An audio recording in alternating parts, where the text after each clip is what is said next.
Esmond here for hitthepick.com, hitthepick.com. Well, I got to tell you, it was a tough weekend of football to watch in the UFL this last weekend. To say the offense in the teams in this league is offensive is an understatement.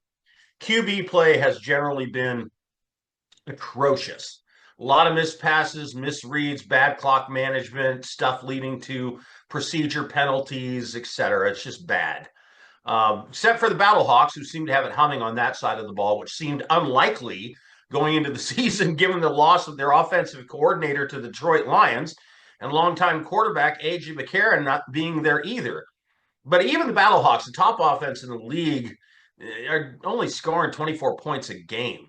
This was a league that was set up to offer a lot of scoring. So for better, once again, the unders ruled the league every game, cashing in the under this last weekend, and now 7 out of 8 on the season. So I'm wondering, will the odds makers adjust the totals even further down? They average 37 to 38.5 about in the UFL. NFL being more like 40 to 42.5 as a closer average over-under number.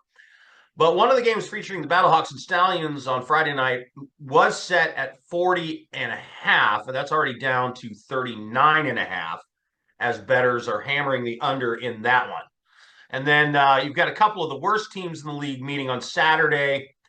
And that game, Brahmas and the Panthers, set at 36.5.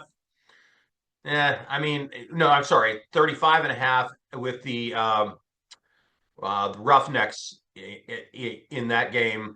And then you've got the Brahmas and the Panthers 36.5, which is just a tick below a fairly average UFL spread.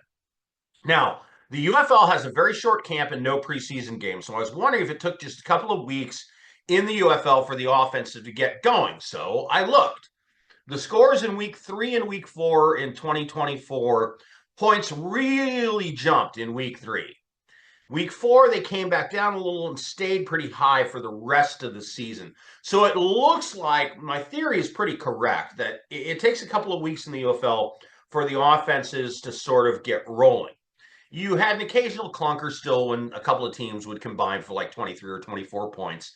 But most of the way the season, the scoring pretty much would have been cashing the overs for the rest of the season. So generally, you see offensive improvement in the scoring starting at about week 3, at least historically. All right, I'm Loud Esmond for hitthepick.com, hitthepick.com.